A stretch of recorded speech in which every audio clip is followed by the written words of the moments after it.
Daryl, good morning. Not very good circumstances. And this is not the only story. Our very own Samson Nanton also did a story about doctors possibly prescribing the wrong drugs, because all of this is under investigation. We don't want to prejudice the investigation.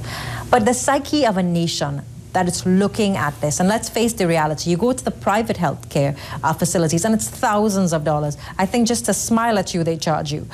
What does it do for our country and the confidence that we have in public healthcare? Well, good morning again. Good morning, Trinidad and Tobago. There are certain institutions that people use as markers or guideposts to determine how stable the country is, how stable the society is, and how reliable and how dependable life in Trinidad and Tobago is. So, for example, we look at the legal system, which will include law enforcement, police, the magistrate, and so on, and we look to see how well that system works. And when it works well, it gives you a sense that everything is stable, that everything, is running the way it ought to, and that, life is predictable. We look at the healthcare system, and I think it's the United Nations, they actually use the quality of healthcare as one of the indicators as to how advanced or how developed a society is, okay? So when healthcare system is not working properly, it not only traumatizes the persons who are directly involved, but it also sends out a sort of a subliminal message to people in the population that everything is not well. This confidence, and I use a broad confidence of shaken confidence, this level of confidence that we feel in public institutions, and let's not just limit it to the health sector, police, the government. Are we a nation is our confidence shaken in every public institution? But you see, one of the interesting things about a small population like ours is that, they say everybody knows everybody, right? But on a broader scale, when things happen, everybody will know about it, because we're still only 1.3 million people or thereabouts.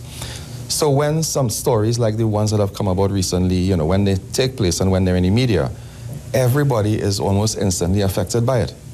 So the reach, you never know how many positive stories take place on a daily basis. You never know how many potentially dangerous situations are corrected by doctors or by those in authority. We don't get that kind of information. But we hear when something goes wrong, and usually when it goes wrong, it is severe, as in these cases that we're hearing about now. Now, also another topic I wanted to broach with you this morning, the violent death of this 82-year-old grandmother. This video has gone viral. I'm going to couple this with the fact that there's also another video of a young man being shot to death. I believe it is on the streets of Belmont. 4 gunmen ambushed him. You see everything from the family's pain. There's an extended version, there's a shortened version of the act, and it's gaining traction. Why? What does it say about us as a people to stand up there, film this, put it on the internet, and everybody is viewing it? Isn't that the absolutely worst example of the disrespect for life that we have? I can't even, it's hard for me to even get around the idea of something like this taking place, the dog mauling the woman, and your response is to record it. Just to wrap my head around that idea is difficult to deal with. But I think in both instances, it reflects the lack of respect for life that people have in 2013. I don't know anything, of course, about the individuals who did this, but clearly you can't be too affected by what you're seeing to stand up there with a phone or whatever it is and record it. Are we desensitized, or simply have we lost respect for everything? And I attended a concert recently, and it's funny, and I have to bring this example talking about respect, and it's an upper-class crowd, basically, and they announced that the minister had arrived, and everybody just stoops.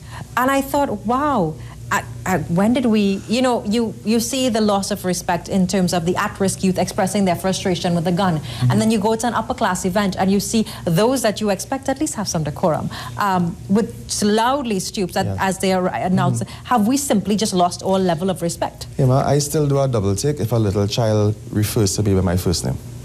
I still can't handle that. A little child looks up at me and says, Daryl, I'm like, no, Uncle Daryl, Mr. Daryl, or, something along those lines, all right? It starts from there. It has started from there, from the young age coming up. And so people now, well, aside from you having to earn respect, titles and position really don't mean anything much to people anymore. Back in the day, you know, you were a teacher, for example, and that meant something. It meant a certain level of respect. But, you know, those titles and things, they don't hold anything now. How do we fix it as a nation as we wrap this interview? How do we really return? We're looking at our war against crime. Young men and young women are being gunned down. It's everything. Yeah. We can't say the at-risk youth, yet you go to an event and people are openly expressing that this, while everyone is entitled to their view, have we just lost all sort of decorum, any sort of rules, any sort of respect? How do we return from this situation? Yes. Well, of course, you know, we can't say all of that in 60 seconds, right? Sure. But what I can say is that it needs to be fixed on two ends. It needs to be fixed from the point of view of our children and what we're teaching them. We need to return to, obviously, you know, what kinds of lessons we were teaching before. However, there's another side, which is persons who carry titles also need to carry themselves with a certain level of respect.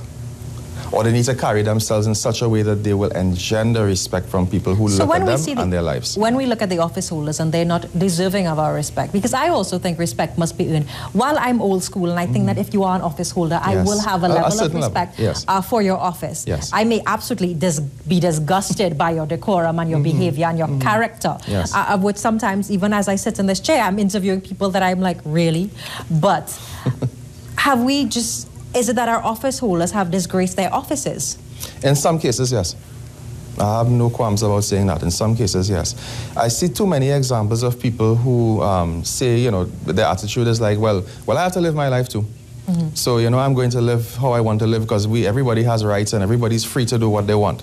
But you have to understand, when you're in public view, people are looking at you and they're going to judge not only you, but the office that you hold and you know, the society and what's happening at the same time. Do we go back to that biblical saying that a fish doesn't rotten from its tail but from its head? So can we now blame our leaders for where we are and what we're seeing? At least part of the blame. At least part of the blame, and that's a discussion that opens a whole other Pandora box.